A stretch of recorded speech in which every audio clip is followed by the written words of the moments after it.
All right. Well, welcome to the Gyaff, Chef Devan Rajkumar. Chef Dev. Yeah, exactly. Thank you so much for being here. No, So thank you awesome for to have you. thank you for having me. I'm glad we ran into each other at our favorite juice spot. Yeah. Yeah. Actually, I always go there for the juice is one thing, but also the oatmeal cups. Oh, with the chia. The chia. Yeah. That's a Very good way to nice. start your day. I had some overnight oats today. Okay. I'm trying to eat healthier. I'm trying to be a little bit cleaner where I can because sometimes I go out here. Not sometimes, all the time. I just find myself surrounded by palarity and dal puri and like a lot of heavy masala and stuff like that. And I mean, I love it. I can. It's almost like I can't get enough of it. But after 4, 5, 6, 7 days of it, you just Yeah. want a chicken salad. Yeah, definitely. I mean, I personally am a big fan of clean eating. Yeah, I can see. But I don't. But I feel like there's not enough. Food here is quite expensive at the moment, and then you really have to. It's if you're not a chef, it's challenging for me to have a lot of clean options or use the limited things. It's a mix and match kind of deal, and our diet here, as you know, is quite it's quite oily and heavy. How do you? I mean, how do you sort of balance your diet and being a chef? Does that affect how you eat at all? It's a really good question, and it's been a lot of ups and downs for me. During COVID, I put on a lot of weight. My knees began hurting. I don't think I'm the only person who developed some poor eating habits or some poor nutrition during COVID, during that pandemic phase, considering we were, stuck at home for multiple months and stuff like that. But I lost 50 pounds since then. So 50? 50, yeah, definitely. When I go back and look at videos from back then, you could tell I was not as healthy as potentially I am right now. But the balance comes sometimes people watch my content. Like I was in Guyana a few days ago and I had a catfish curry on the seawall, but I had it without rice or roti. Some of the meals I'll skip the carbs. And I was there eating it with my hands and it was so delicious. And a few people are like, "Where's the rice? Where's the roti?" But that same night, I might end up at PF Chang's or who knows where my cousins or my friends are going to take me down here, right? Yeah. So the balance for me comes with I can't do roti at every meal. You know what I'm saying? So I try to be a little bit selective. Same thing with the oats that you're talking about, right? Or those cups that our friend has. That chicken salad I had that day was perfect. It was nutritious, it was clean, and it was a nice switch up from things that you normally eat here. A lot of times it's fried, the cheese rolls, the pone, the salara. I love it all. I promote it all. I cook it. It's in my cookbook. But at the same time, I can't eat it all day. So a lot of the healthier things or the green juices or the yogurt bowls that I eat, they don't go on Instagram stories. Yeah. So a lot of people are like, "Dude, how are you eating this stuff all the time?" But I don't always post the healthy stuff. But you got to find time to put it in. Yeah, for sure. I mean, and also, it could just you start to feel heavy. I mean, just you consume a lot of the bad foods and you just start lagging, man. It's In this heat, too. Oh yeah, Sluggish. you're passed out. But it's funny what you said about the no carbs because actually I thought I was the only one. I used to be pretty overweight as a kid. Okay. So I sort of grew up, and when I lost the weight, during puberty, I was 190 at 13. Wow. And then I lost a ton of weight. And then, so a lot of my life, I was always very health conscious and had body image issues. But I've just sort of developed this thing where I also will eat curry up to today for lunch. Not consciously, but I just had just curry chicken, no rice, nothing. It shocks people. I raw dog the curry chicken, so Yeah. it was but to me it's normal. It's and it's not bad. I mean, like you said, tonight I could go and not feel bad about having rice or whatever. Exactly. And I've trained myself. Okay, so I should go back a little bit first. I was working with a trainer, and the trainer had given me a nutrition plan. So I knew at this meal, I'm eating 150 grams of rice. I know I'm eating 175 grams of chicken breast. I know that I'm eating 75-gram vegetable, and I have sugar-free sauces to go along with it. And I did that for months. That way I could track my calories, maintain that calorie deficit, and then after, consistency, training in the gym, et cetera, be able to throw off that weight. So you weigh your food? I used to. Okay. I was for almost up to a year, man. Yeah. And it was tough. It was difficult. But during that process, I trained myself to eat undressed salad. Now, I know. And bro, if you told me a few years ago or like 10 years ago, like to eat an undressed salad, I'd say you're crazy. I actually don't even really want the salad to begin with. Never mind undressed. But I trained myself to do it. You know what I would do too is like sometimes when I was traveling in the car and I would take my meal prep with me, the veggies that I cooked off, the broccoli, the bok choy, the Brussels sprouts, the carrots, whatever it was, it would kind of get a little bit stale and funky sitting in the car all day. So I would literally just have carrots and I would chomp on the carrots and celery and just chomp on it. I trained myself to eat like heads of romaine.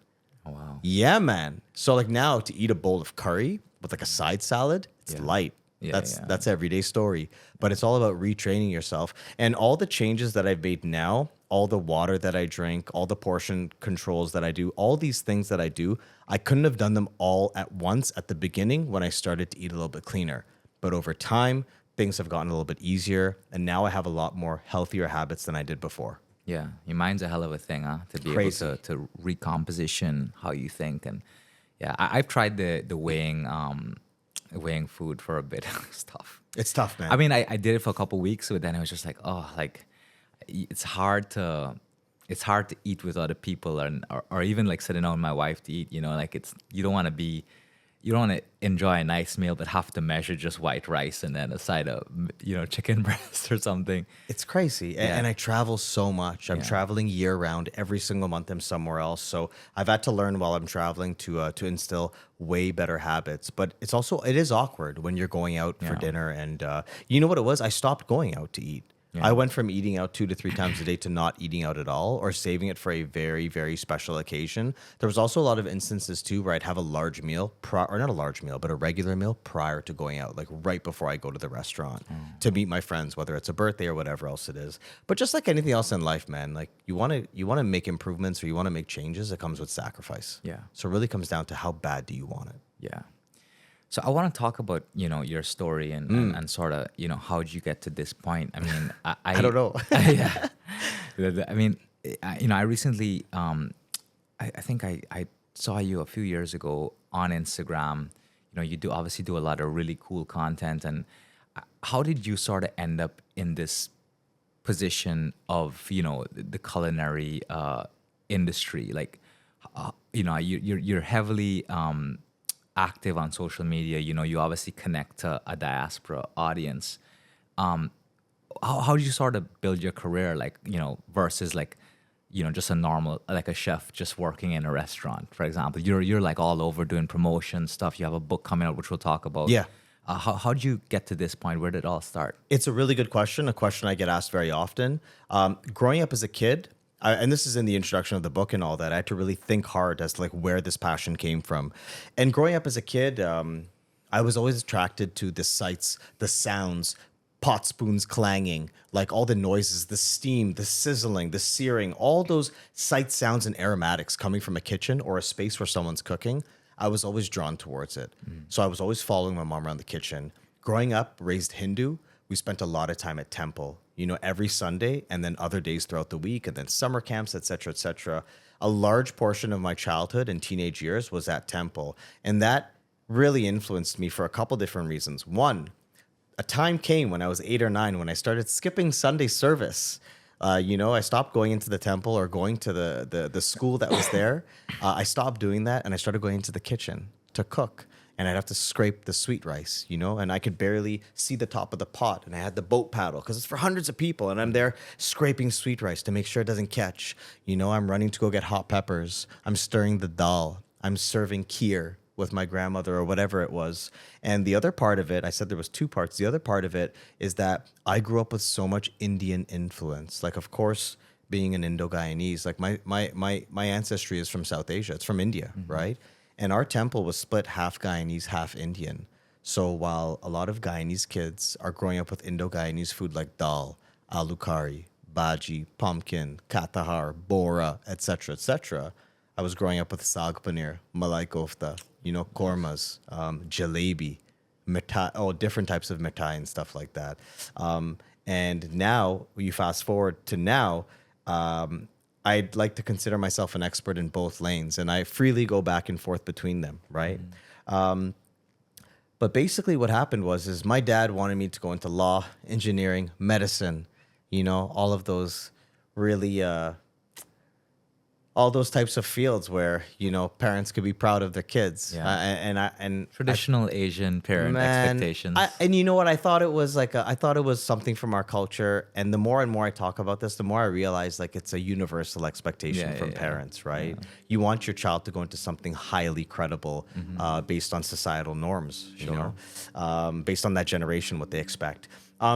And yeah, you know, I was in business and I was not doing so well. I mean, if I ever applied myself to anything in my life, I did very well. But bro, I just wasn't drawn to like economics and stats. And my dad's like a finance guru, and he was senior VP for one of the biggest banks in the world in Canada and stuff like that, right? And I ended up going to school for business. I ended up failing out at 18 years old.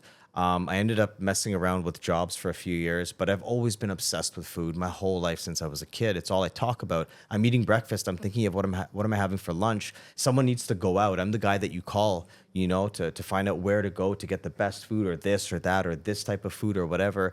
And it just made sense for me to go check out culinary school. And I didn't know what to expect. In 2009, I enrolled into culinary school. And from there, I never looked back. I never, ever looked back. And I started branding myself from a very young age. Sorry, not from a very young age, but very early on in my culinary career, I started branding myself. And what does that mean? That means like I started to do a lot of public events. I started to bring videographers and photographers. This is before that Instagram boom and all that, to come capture me and help build my online presence and help build my brand visibility and stuff like that. And I just continued to grow that way. I've owned restaurants. I've worked in restaurants. But a lot of what I did, I've done on my own.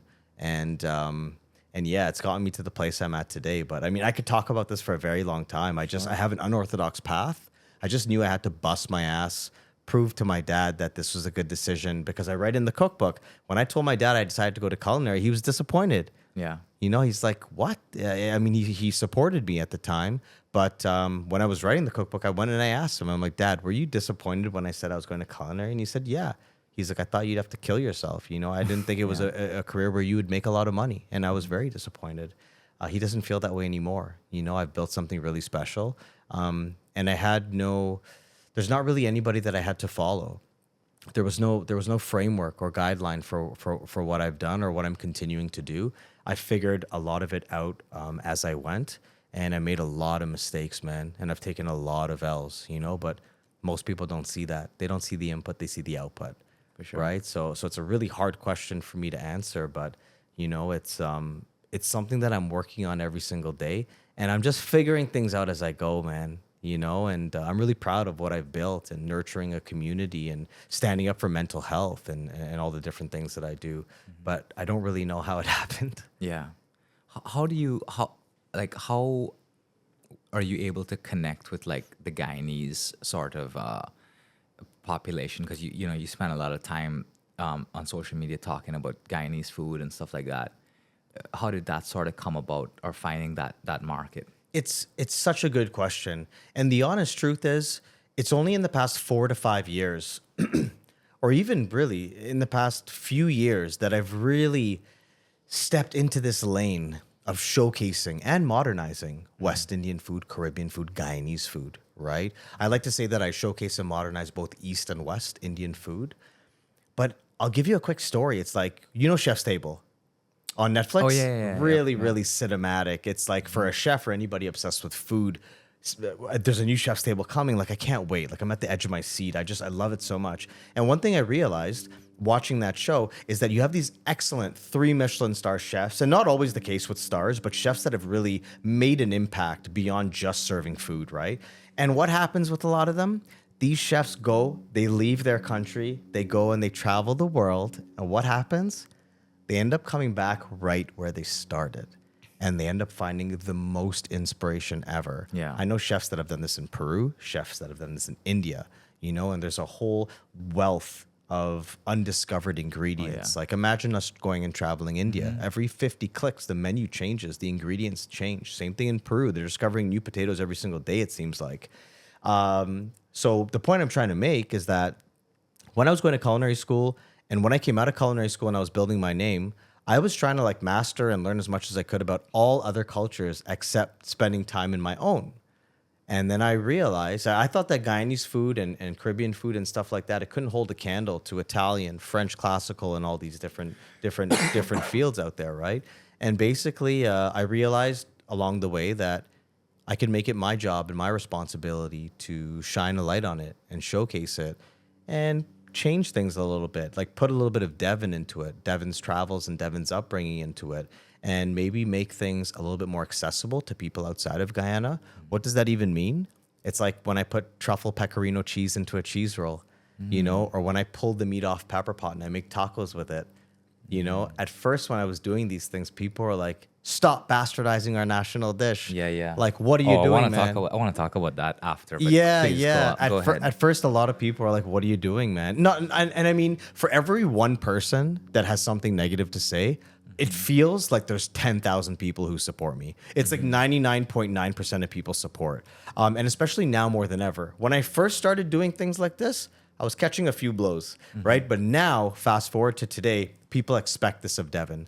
Oh, it's Devan doing whatever it is that he's doing. Yeah. We expect that to happen, like, you know, and people love that I'm doing it because it's making our food that I grew up with more accessible to the younger generation, and people outside of our culture are now learning about it. Like, I have Caucasian people in Canada asking me where they can find wiri peppers and Kaz so they can go make some of the recipes in the cookbook, or what they saw online. And it's really a beautiful thing. I think I want to wrap up everything that I'm saying by stating that, like, innately in me, I'm Guyanese. And that's how I was raised. Both my parents were born here in Guyana. I spent a lot of time here growing up, and you can never take that away from me. So there's nowhere else in the world that I feel more comfortable than in this lane of being Guyanese with that South Asian influence and South Asian ancestry. And as you go through the cookbook, that quickly becomes apparent. You know, when I have like Kashmiri red chili powder and kasuri methi, like fenugreek leaves in my glossary, and amchur powder, dried green mango powder, like all these things are there because I use them so frequently. You know, I cook out of dabbas, so the stainless steel tins with all my spices in them. This is how I cook at home. So that influence is there, but like you can never take that away from me. It's innately me. Yeah. So if I want to dance around in this field and like change a little bit of this or change a bit of that, then I'm going to do it. But I'm always trying to come from a place of respect and paying homage to the traditions that were there before me. I'm not trying to like bastardize or you know, turn something upside down or disrespect anything or anybody. That's never the case. I just have always wanted to put my twist on things, so that's what I'm doing. 100%. And obviously, as a chef, you know, your whole your identity translates into your cooking, your life experience, and you know, that's how you sort of. I'm assuming that's how you sort of pull everything together into your product, you know. And yeah, I respect that. And you know, you're right. Like traveling the world, especially you, even me, who's like not a professional cook at all, but I love to travel. And then I'm so inspired by other stuff. My wife and I, every time we go and eat, you know, away, it's like, oh my God, we could try this with the stuff in Guyana. And, you know, we just sort of make it our own. But, you know, I want to talk about what you said about bastardizing food. Because I mean, I think like with food, you know, the food is like, you like paint for your canvas, right? You know, you sort of just, you got to mix and match and be creative. How do you sort of do that? Obviously, there'll always be people with negative things to say. And I'll give you an example. You know, Chef Delvin Adams from Very Black well. Cafe, right? So Delvin a few years ago had, you know, he'd done cassava bread and, you know, he marketed it as rainforest pancakes, which was I honestly don't know what I think of that. I'm not offended, but at the same time, I'm like, it's his product that he's selling, right? What's the line between, you know, marketing something that your product versus bastardizing a culture? You know, like how are those lines drawn? Because I don't see it. No, to me, nobody has the sort of the trademark on cassava bread. You know, we can all make cassava bread and eat it. Like, just because I'm not Italian doesn't mean I can't make pasta and sell it and call it Alex's noodles. You know what I mean? Like, I know that might offend some people, but how do you sort of navigate those lines, It's a really, really good question. I never knew about the rainforest pancake thing. I love the name, but I could clearly see how it would piss off a lot of people. There was also a situation here that you probably know about with seven curry in the papers or something, or Okay. someone did something Yeah, yeah, where they yeah. did seven curry, but one of the main They did seven okra or components, something like something that. they did different, Yeah. and they caught serious blows, Yeah, yeah, right? yeah.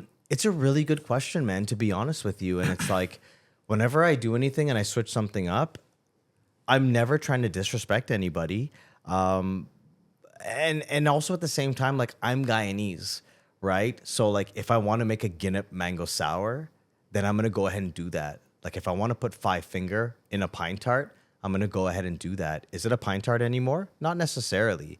But as a chef and as someone who's obsessed with food, I always like tweaking things. And you're gonna see this with the Indian food in my cookbook. And no Indian people have anything bad to say about anything they're seeing. In fact, they're impressed. Give you an example. Have you ever had spanakopita? No. It is a phyllo pastry, and what happens is it's filled with sautéed spinach and cheese and garlic and dill. It's famous in Greece. It's got a lot of layers, and it's just one of the most beautiful things.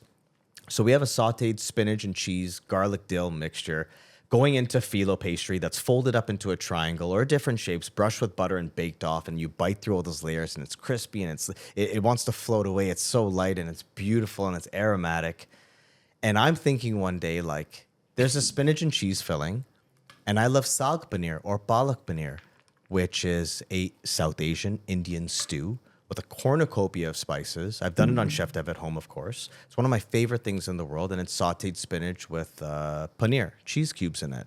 So I make this Indian curry, but I reduce it down a little bit further. I cool it down, and then I fold dill and feta into it, and then I form spanakopita, and you get palak paneer spanakopita, Wow. which is like one of my favorite recipes, page 74, 75 in the cookbook. People ask me all the time, like, what's your favorite recipe? That's typically the one that I say, although the answer changes.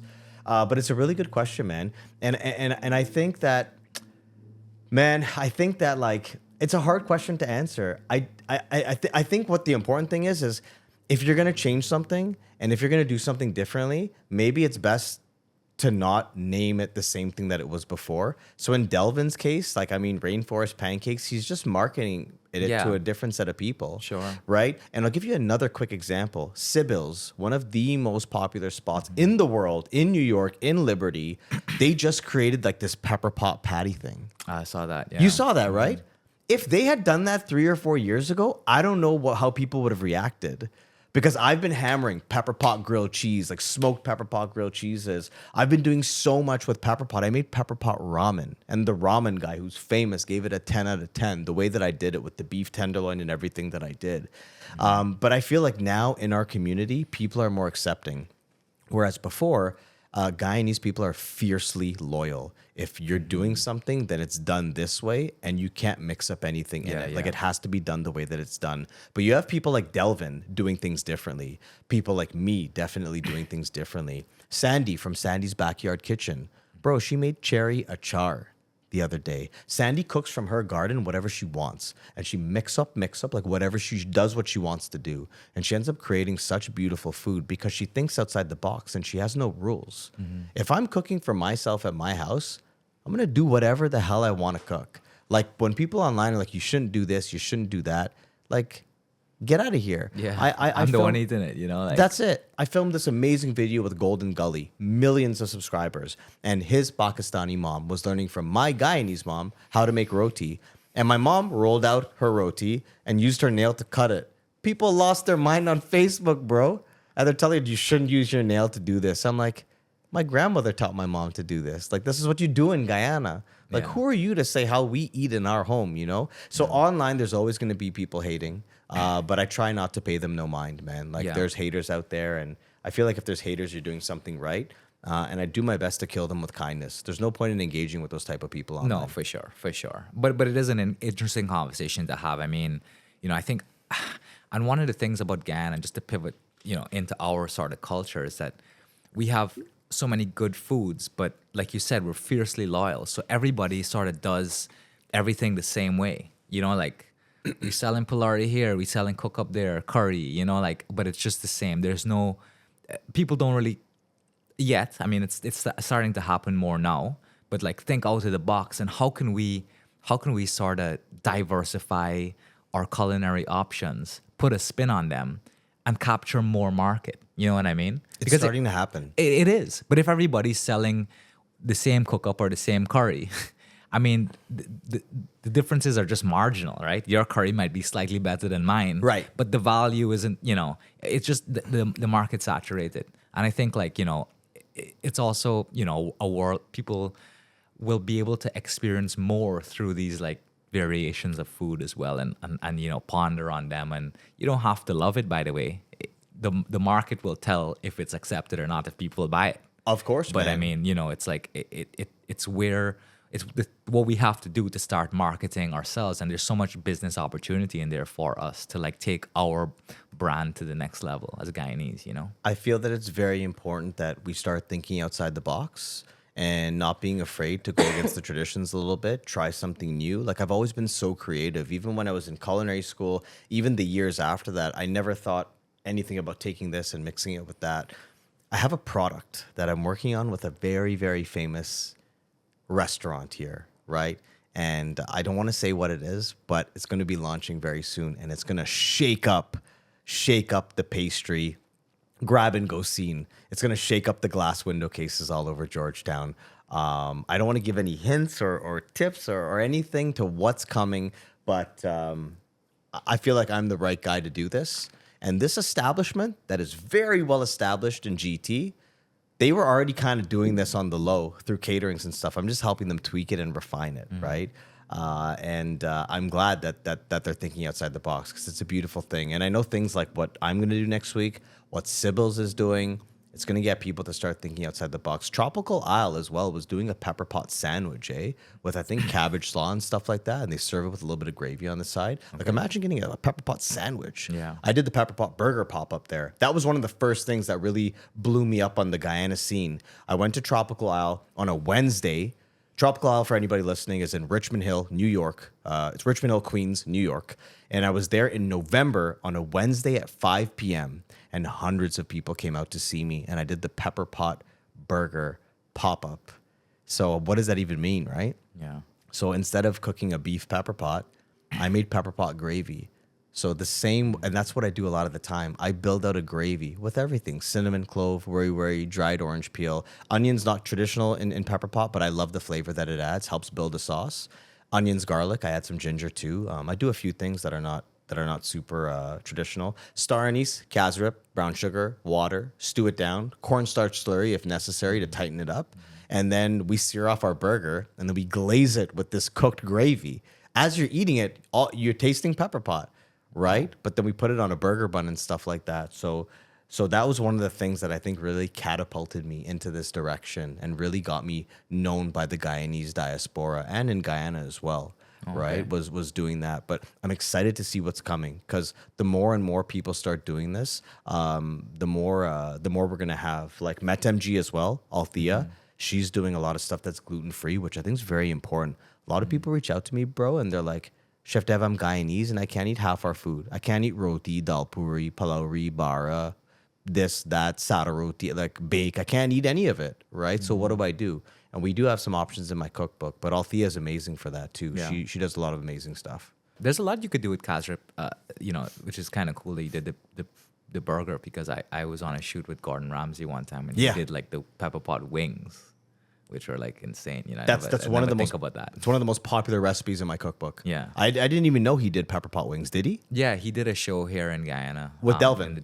Yeah, with Delvin. I don't remember him doing wings, man. I just did the wings. They're in my cookbook. I doubt they're the same way that he did them. I also have a chipotle casrip barbecue sauce. Oh, nice. There's some cool stuff happening in the book. I want people to think of using that incredible ingredient that the Amerindians discovered, right?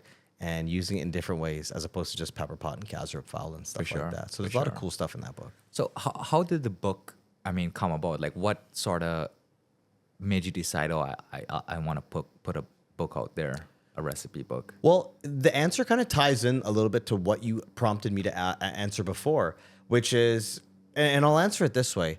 If I had to write a book 5 or 6 years ago, it wouldn't be performing as well as it is now. And that's not just because of brand visibility and stuff like that, but my POV my point of view and perspective on food and who is Devan and what does Devan stand for and what's Devan's lane. I didn't have all those answers 5-6 years ago. So now when you ask someone if they know Chef Dev, they're gonna be like, oh, that's a Guyanese chef, or oh, that's an Indian chef, right off the bat. Whereas before, I was very much world inspired. I didn't know what my lane was. I didn't know what I stood for, and I didn't feel like I had a home base anywhere. I feel like I have a home base now. Yes, I do East and West Indian food, but I travel the world and I cook worldly food, right? And that's demonstrated by the content I put out, the places I travel to, the places I go cook, and the recipes that I put out online and stuff like that. But for a long time, I didn't know what I wanted to do, right? So I had a point of view now from a few years ago, and I keep working at it, right? And I had an opportunity to write the cookbook, and I just ran with it. And initially, the cookbook was supposed to be all Guyanese. There wasn't supposed to be really much variations, but I fought to get the South Asian angle. And now when you look at the book on the front cover, it's big flavors made to share from South Asia to the West Indies. Because a lot of the Guyanese food that's in there, and it's my point of view. I'm not saying that book represents Guyana, but it's Devan's point of view in the home that he was raised and the experiences he had in Guyana. The majority of my experiences were Indo-Guyanese food. You know, of course, we have the Chinese influence, Portuguese, European, etc., Amerindian, etc. But this is my story, right? And that's all in the introduction. So I had an opportunity to write the cookbook, and I decided to grab this opportunity by the horns and run with it, man. And I turned it into a legacy piece. And the way I did that is like my brother passed away in 2006. And as soon as you open the book, you have a photo of my brother Jai, who was massive, massive inspiration in my life for music, food, interacting with people, like how to carry yourself, everything. Like Jai was a major, major, major influence in my life. And I owe him everything. I say it all the time. So as soon as you open the book, Jai's there. It talks about temple and my grandmother, and my mother has several recipes in the cookbook as well. My mom's recipes are mostly my grandmother's, and both my grandmothers are no longer here, bless their souls. But imagine like you have kids around the world making their parsad recipe or making their dal, like in Connecticut. Like it's crazy. In Germany, someone's doing it's just I can't like in South Africa, it's crazy the people that message me that have a copy of the book and they're making these recipes. So the book turned into this legacy piece for my immediate family. And then it turned into like a diary and memoir for me in terms of like I talk about the substance abuse a little bit. I don't talk about it too much, but I talk about my sobriety and spiritual journey in there a little bit. And I talk about the travel. Obviously, a lot of the food there is inspired by travel. And as you go through the books, you'll see pictures of my travels. And it's just like a really cool piece, man. It has been a journey that I'll never forget, and it's put me on a different trajectory, man, because a lot of people always ask me to open a restaurant, and I'm not gonna, I opened one before, but I'm not opening a restaurant. Like I don't want to be tied to bricks and mortar and stuff like that. So now people have an opportunity to bring Chef Dev home or Devan home, which is a really cool thing. And the book is it's won some awards. It's a bestseller. It went to reprint. Like I can't imagine. How long has it been out? It came out in May. I launched it here in Guyana though in March. Oh, okay. Yeah, I went to Baganara with GTA and Newsroom came, etc., and we did some cool stuff out there. How did I miss that? Why am I know? That's amazing. Yeah. And okay, so because you're not tied down to like a restaurant, for example, right? Like what's your sort of plan for the future? Because obviously, unlike many businesses these days, it's a lot of like self promotion, putting yourself out there, and businesses blow up in that regard. But like, what do you sort of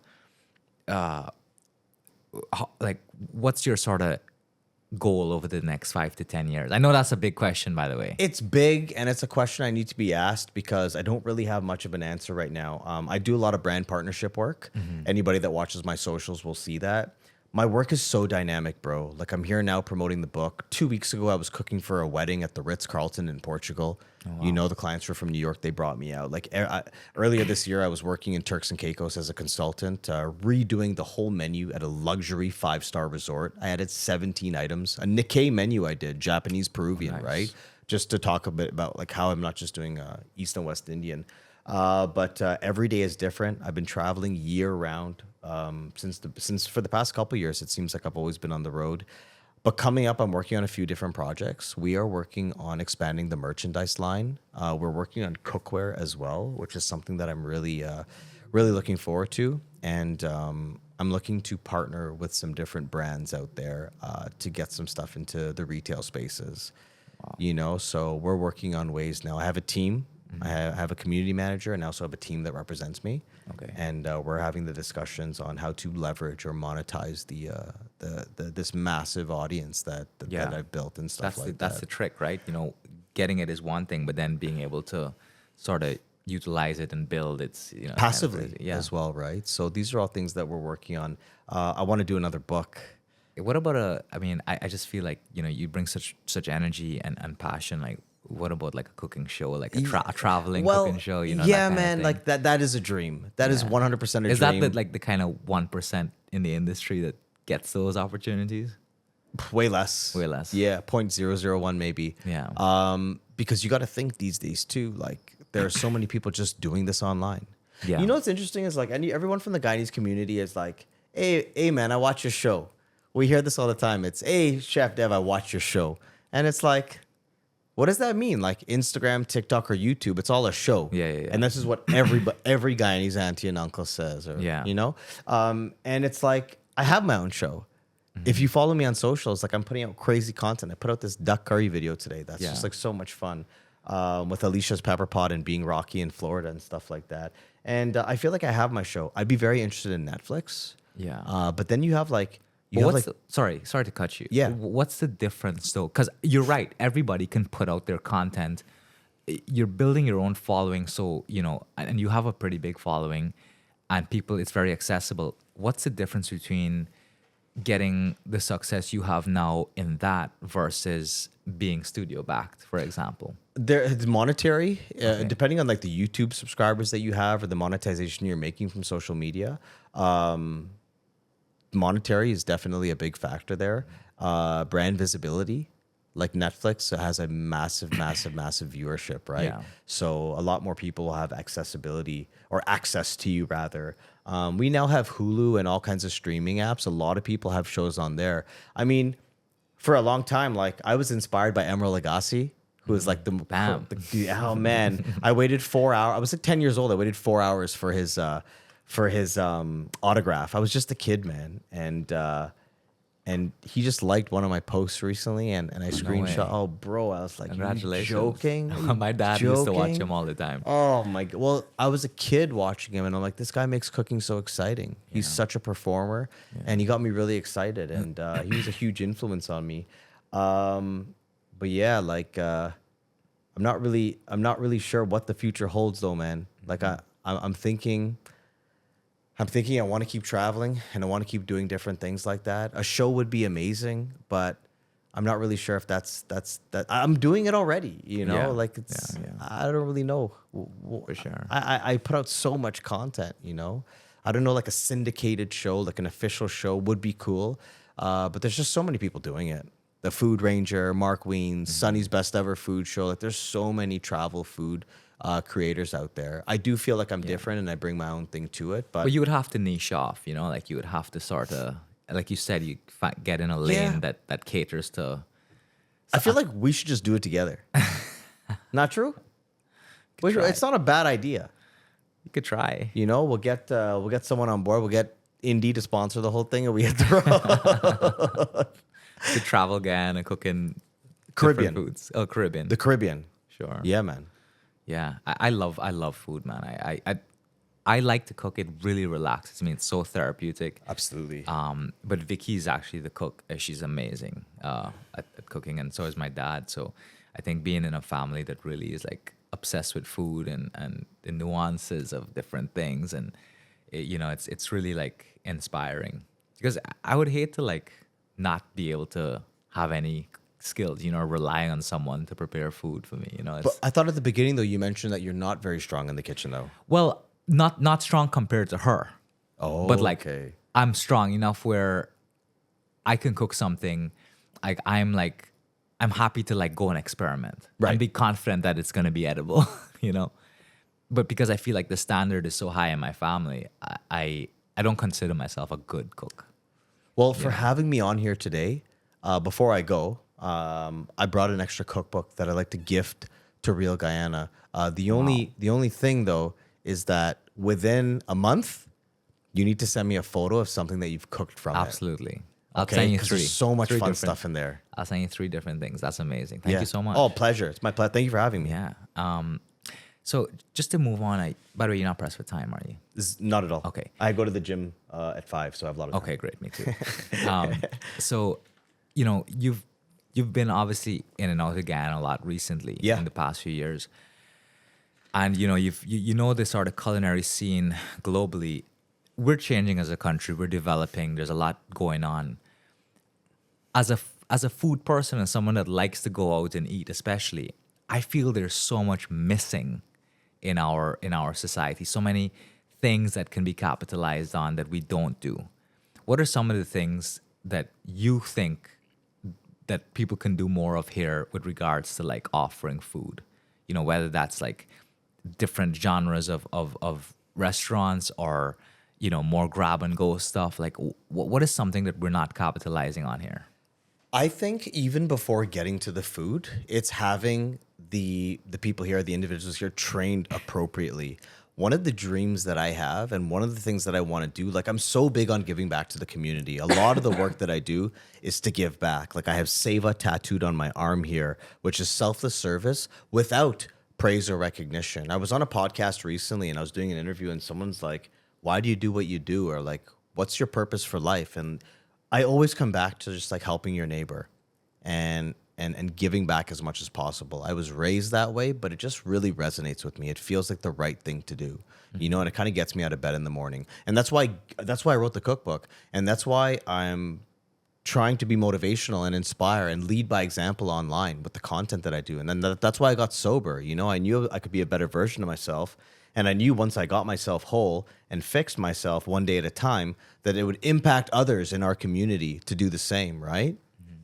So all these things lead back to me giving back. And one of the things I want to do is be able to set up a facility here where we can train people with the right skills, hospitality management. This is even before we get to the food, right? I think having a skilled workforce is really, really important. And I feel like that we're missing that here in Guyana. And I've had discussions with different people. I can mention their names and you'd probably recognize them. But I've had some discussions and it's something that I am working on right now. I wouldn't say I've gotten very far, but I'm having the conversation and I'm even vocalizing it here with you now. Now, fast forward to what you were talking about with the food, okay? And I'm smiling because when I come here, I know that if I'm going to go out and get Italian food, or if I'm going to go get tacos, or if I'm going to go get this or that, something that's not local Guyanese food, I'm most likely going to be disappointed. I travel a lot. I'm also born and raised in Toronto, where we have such a strong culinary scene. Yeah. Same thing if you're coming from New York. If you grow up in New York and you're eating Sichuan food and you're eating New York style pizza and you're going out to Carbone, etc., and then you come over here, it's different. And it's different because the ingredients are different, right? And the same amount of training is not here. Yeah. So as much as I would like to say I'd like to see more expansion into other cuisines and cultures around the world, the honest truth is when I come here, all I want is like local food, Creole food. That's the food that I crave the most. Yeah. I guess that would be for you, because I guess you're not here full time. No. I guess, but for like me, who's here, I don't eat out that much, but I feel like the options, I could count them on my fingers. Yeah.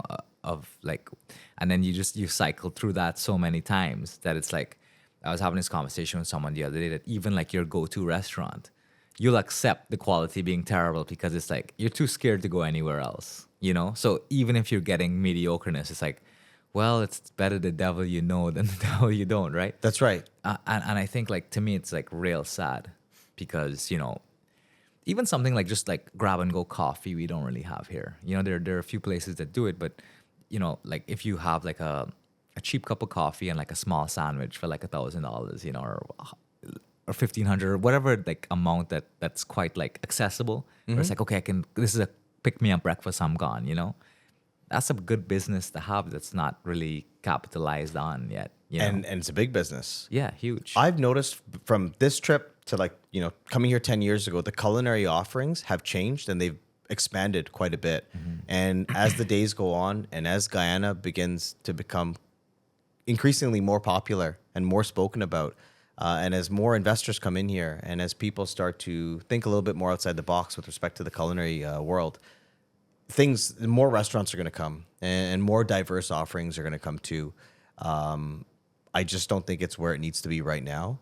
And also, like, I don't want to speak badly about any of the restaurants that are open now. Like, I know when I come here, I know that when I come here, like, I can't go wrong if I'm going with baigan choka and a roti, man. You know, and that's I stay in that duck curry lane, you know? And I'm happy to be there, but I don't live here like you. For sure. You know? Sure.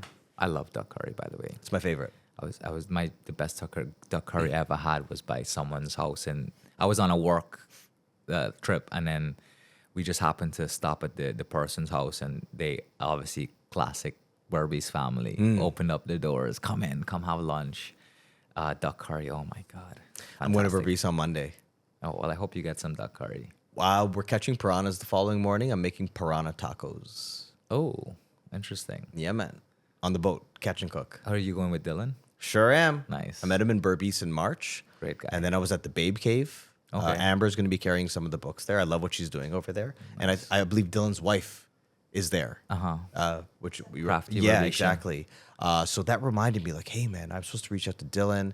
I want to do some like adventure, create some cool content and stuff. So he's like, yeah man, let's go catch piranhas, Kanji River. And I said, say less. Yeah. Wow. Have you had piranha before? I don't think so, man. I want to say that on an earlier trip to Guyana that I had some fried piranha. I think I have. I also eat like a lot of wild meat and stuff, and I'm not afraid of eating anything. I can't say for sure, but I feel zero ways about it. Like that stuff doesn't bother me, man. I eat anything. I'm the opposite. I feel like something about the wild meat like doesn't like not the ethics of it, just the taste. Some of it's a little bit. It's a game. It's gamey. Gamey, barnyardy is a word that I like to use. Barnyard, yeah, barnyardy. Yeah, it is similar to rank. Yeah. But it don't faze me, man. Like, I mean, I don't know if I can mention some of the things that I've eaten here, because the restaurant that I ate it at, which I won't mention either, just for whatever reason, they changed the name of the animal because they can't really openly promote that it's what they're making. Yeah, but we had everything on the menu, man. Wow, yeah. No, I mean, I'm not opposed to trying things once. Yeah. You gotta, know what you don't like. I'm going to Southeast Asia in November, and I've never been before. Cambodia, Laos, Vietnam, Thailand, etc. I'm pretty sure I'm going to eat some things on that trip that's going to trip me out. But Those are good food shows too. What was that show we used to watch with the bald-headed guy who just ate the craziest? Andrew Zimmerman. Yeah. Oh. Yeah, Man vs. No, not Man vs. No, Food. it was Andrew Zimmerman. Man vs. Food was Adam, that Adam guy. I can't remember. He could look it up, but that show used to like have me like enthralled. Yeah, he'd eat anything. Yeah, he would eat the craziest things, like raw cow brains, or like he's scooping it out the skull. I think that's very interesting content. It's not like I'm not trying to eat things to like freak people out and stuff like that. No, I genuinely want to know what they taste. Yeah. But I wouldn't be surprised if I'm eating like insects and tarantulas when I travel in November. Yeah. And my mom's coming with me too, so she's going to freak out. Oh, fantastic. What do you think about the whole insect, that sort of movement to sort of incorporate more insects? I think it's a wonderful movement. And I was supposed to film this segment that didn't end up happening back home in Toronto because of travel. And one of the things that I was doing was like, the whole concept of the show was like overcoming culinary hurdles. It was an Olympics geared show, right? And I know it might sound a little bit crazy, but it was like overcoming things that we find uncommon. What could that be? Like really spicy food for breakfast, which I had duck curry dal and rice with like a quarter cup of pepper sauce at 9 a.m. last week, right? Which freaked out half my audience, but that's everyday story. Something like that's a culinary hurdle. Another one is like eating insects or eating offal. Like I love tongue tacos, lengua tacos, right? I love beef cheek, cabeza, and stuff like that. I eat a lot of offal that way. But one of them was like eating insects. And cricket flour, high in protein, and it's sustainable, And I think that it's the future. It doesn't taste like crickets. My recipe was cricket flour pancakes, And if I make you a cricket flour pancake, you're not going to eat this thing and be like, it's insecty. Yeah. It's going to kind of just taste like whatever cinnamon, nutmeg, flowers you put into it, right? A little bit of earthy taste, but it's nothing that you can't get over. But based on the fact that it's highly sustainable, high in protein, and it doesn't create the same footprint of destruction that we get from, farming other animals, I Yeah. think it's a great idea, man. I'm 1,000,000% for it. It's abundant with insects. Like, it's abundant out there, man. It's Yeah. crazy. Like, they're a problem in many places. So, like, why not eat them? Yeah, for sure. I've had it a couple times. It doesn't taste that bad. Yeah. But yeah, I enjoy it. You just got to get over that initial hump. Yeah. Yeah.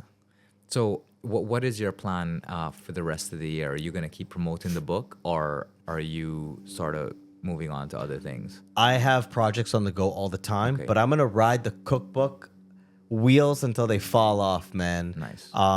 It's like the gift that keeps on giving. And what I mean by that is, like, the book went to reprint, bestseller on Amazon in Canada in 3 different categories at once. Like, I couldn't believe it, like that this was happening. Do you know where most of the sales are happening? I'm assuming Canada. Okay. I know there's a ton in the States, and then it's speckled throughout the world, wherever there's access to Amazon. I ended up shipping one of the books personally to a friend I went to culinary school with in Germany. And other people want me to send them to Amsterdam and different spots like that. But it's all over the place. People have them. I think because of my being Canadian and being on Canadian television for so many years and building an audience there, I feel like Canada is the most, for sure, especially Yeah. with the local bookstores and stuff like that too. But yeah, I have a lot more events. My calendar is so stacked. Like, when I leave here on the 23rd and I get back, it's event after event after event. And I'm going to stick around as much as I can in December of this year. Christmas, festive time to be at home, and a lot more events for the cookbook. Because Christmas is also another push for the cookbook as well, for gifting, right? Yeah. We hustled to get this book out for May, for Mother's Day. Oh. It came out on May 7th, I believe. Mother's Day was a week later.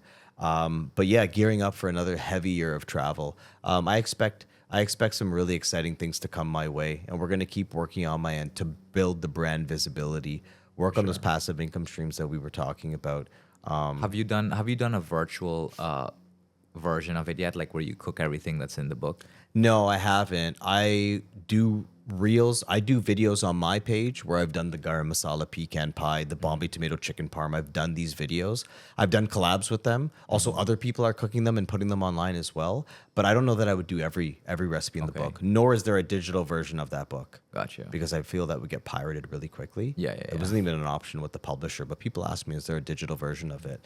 And I'm going to start working on another cookbook. But there's some cool stuff planned for next year. You got to stay tuned. Yeah. That travel show, I didn't say this before. I've been manifesting it, and I feel like there is a really big opportunity coming my way, inevitably. And I'm going to remain humble and work my ass off until it actually happens. But I'm fairly confident that's going to happen. And if it doesn't, I feel like I'm already doing it, man. Yeah. So, like, either way, I'm good. And we'll work on that culinary school down here too. I think that's really important. Oh yeah, that would be very exciting. Yeah. You have especially with the new generation of young Guyanese coming up, to sort of get that opportunity to take culinary to the next level. I'm the guy to do it. I'm one of the gotta make it happen. guys or gals that can execute that, especially coming from my training abroad. Yeah. I feel like I have a lot to offer here. Just a personal question, and I know you don't have to talk a lot about it, but you mentioned you brought up the sobriety thing, and I was just wondering, as a culinary person, do you miss out? Forget just the drinking for pleasure, but do you miss out on any experiences by not including alcohol in your sort of repertoire? Absolutely not. First and foremost, I'm an open book on this subject. Vulnerability is strength, and I've learned that only by jumping into the unknown, jumping into really dark places or awkward places, or at least they used to be. But I'm missing out on nothing. Like ingesting alcohol into your system, it's so normalized around the world, and it's so normalized here in Guyana. Literally, the first thing I get asked anywhere I go is like, what you gonna drink, right? Or what you taking for drink?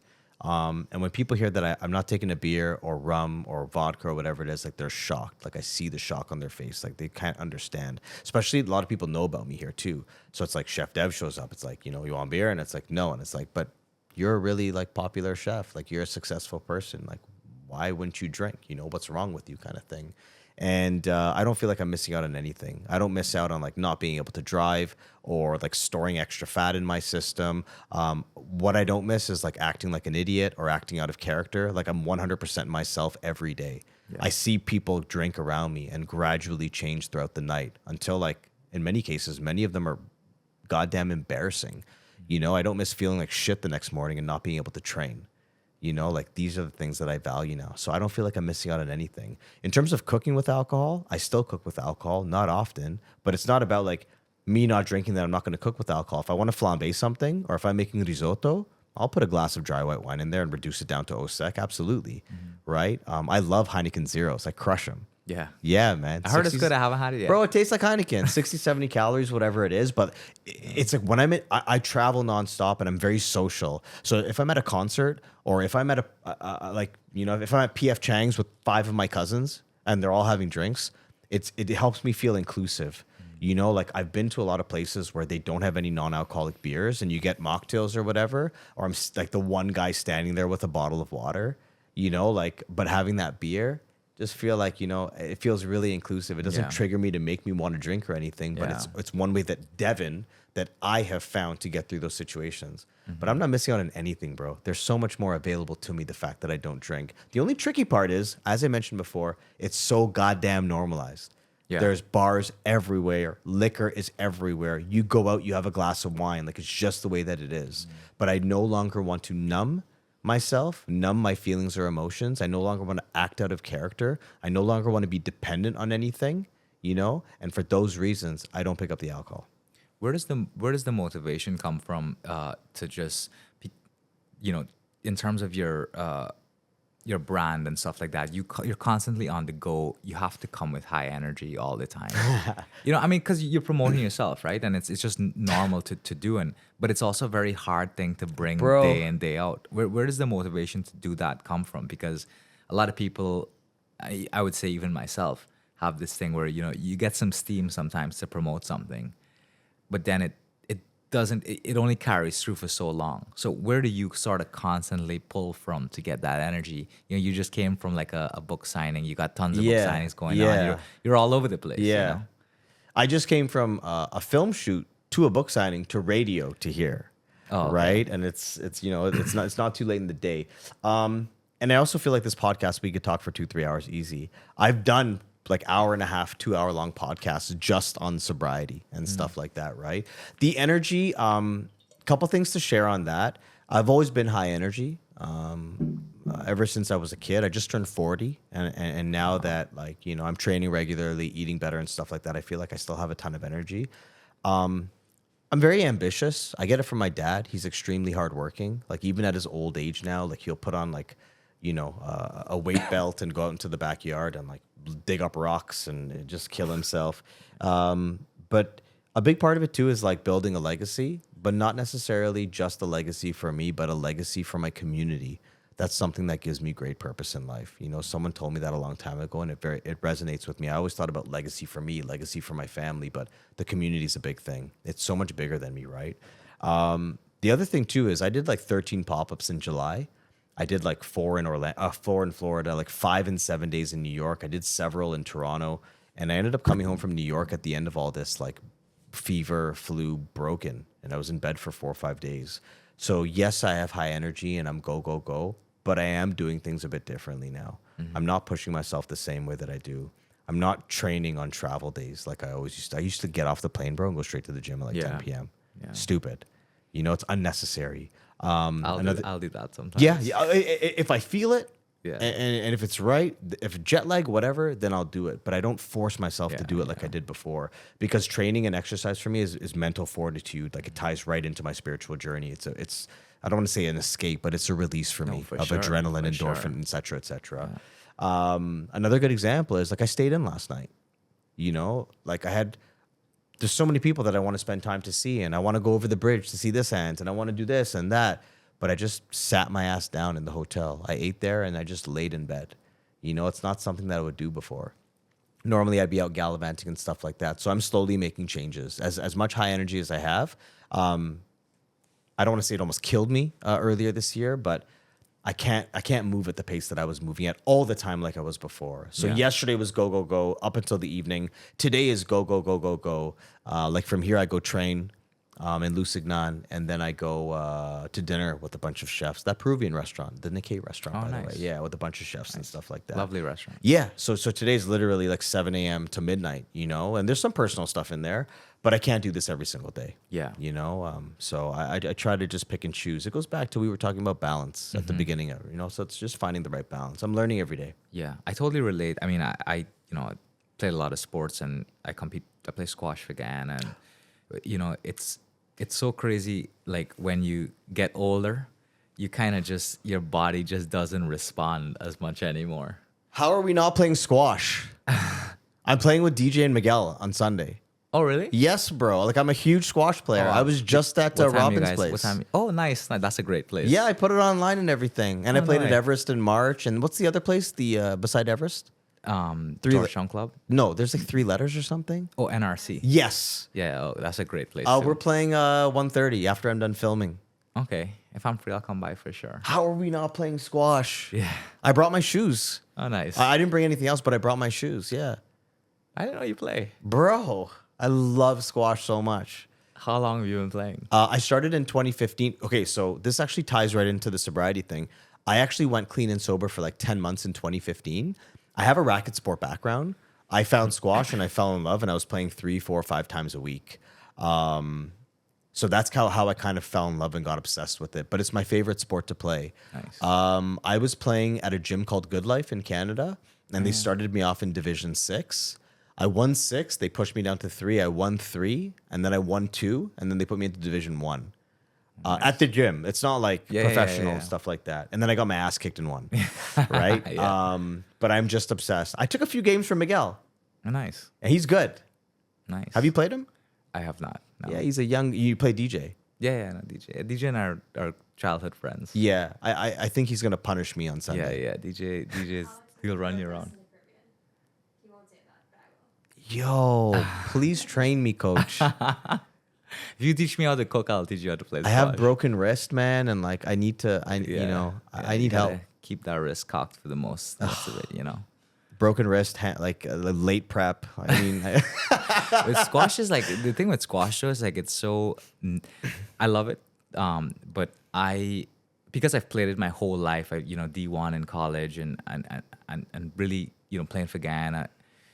It just I really have to mix it up because it's so intense that and it's not a chill sport. It's not like tennis where you could just sort of whack on the baseline man. and squash. You kind of really it's high intensity. I burned 1,500 cals a few nights ago. Yeah, especially here 1,500. in the heat here. It's like, so I really have to take a break. So I'm now like doing the kind of CrossFit on the side, Okay, which has been really nice can we schedule some time to play before I leave? for sure. And I need to borrow a racket, but Yeah, but man. I'm not playing you though. I would like to train with you. No, yeah, we could play for Yeah, sure. we'll do the boasting drills and yeah, work on boast line drive. work and yeah. Boast drive, yeah. Rotating drives, all that fun stuff. He's a squasher, the man. Yeah, man, I'm obsessed. And Asal's funny. killing everybody these days. I don't know if you're following PSA. Like he's I'm regularly, I'm a big Ali fan. he's regularly beating Farag. yeah. You know, I like like regularly, but he definitely. yeah. Oh man, I'm so excited. Yeah, I'm so happy we'll we got play. into this. Definitely. Yeah. No, but just to the working out point, it's like, you sort of really have to, as you get older, pick and choose when to do what, because, yeah, you're just like the risk of injury and then long-term damage, all this stuff, like killing your immune system. Right. That's something I really had to, just as like how you work hard to motivate yourself to work out, is like to work hard to dial it back and be smart Yeah. about what you're doing. I'm still stupid though. And what I mean by that is when we went out to play a few nights ago at Robin's there, like I didn't stretch properly. I just jumped on the court and I played like Terrible. hour 45. The next day, bro, like I couldn't move my right shoulder. yeah. And I took a day off from the gym. I had no days off prior to that day coming to Guyana, so I took the day off.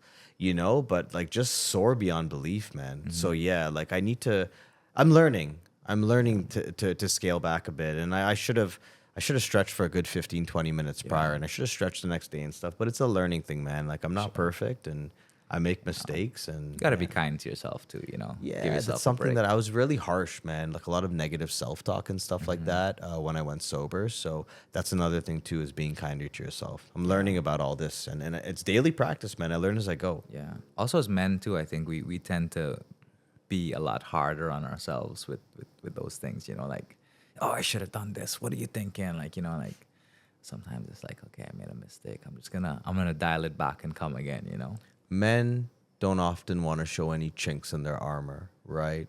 And they don't want to be vulnerable. It's not how many of us were raised. And that's exactly the types of stigmas that I'm trying to break with some of the things that I speak about online. You know, and I work with, not work with, but I've collaborated with Gents Talk. It's a widely successful Canadian podcast that provides men with a safe space to be vulnerable.